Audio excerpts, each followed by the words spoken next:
High! আজ হলো পয়লা বৈশাখের পরের দিন। কালকে এখানটায় দাঁড়িয়ে get ready with me shoot করেছি। তো এই হচ্ছে এখানকার অবস্থা। এগুলো এখন গোছাবো।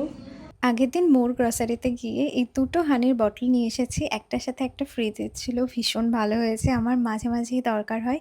তো ব্রেকফাস্ট করে নিলাম। আর তারপরে চলে গেলাম আমার ঘরে। আমার ঘরটা না খুব নোংরা ধুলো, ধুলো লাগছিল। তো ফার্নিচারগুলো মুছে আজকে ভাবলাম যে ঘরটাও মুছবো। আর ২-৩ দিন ধরে যা গরম পড়ছে। কালকে তো গরমেই অর্ধেক টায়ার্ড হয়ে গেছি। তেমন কিছুই করিনি। কিন্তু ওই মেলায় গিয়ে এত গরম লেগেছে, তাতেই ভীষণ টায়ার্ড হয়ে গেছি।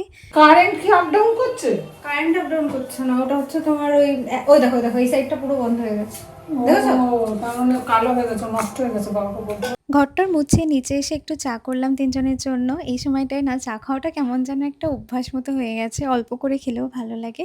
এবার বলি লাঞ্চে কী আছে? আজকে লাঞ্চে আছে ভেন্ডি দিয়ে, আলু দিয়ে আর পেঁয়াজ দিয়ে ভাজা। এটা আমার ভীষণ পছন্দের। আর গতকালের ফ্রাইড রাইস আর চিলি চিকেনও আছে। সন্ধ্যাবেলা চায়ের সাথে একটা কুরকুরের অর্ধেকটা আগের দিন খেয়েছিলাম। তো সেই অর্ধেকটাই আজকে খেলাম। আর রিসেন্টলি না আমি আন্ডার আর্ম রোল অনটা ইউজ করছি। এটা এত ভালো। তোমরা যদি চাও ডেফিনিটলি একবার ট্রাই করে দেখতে পারো। আমি ট্যাগ করে দিচ্ছি।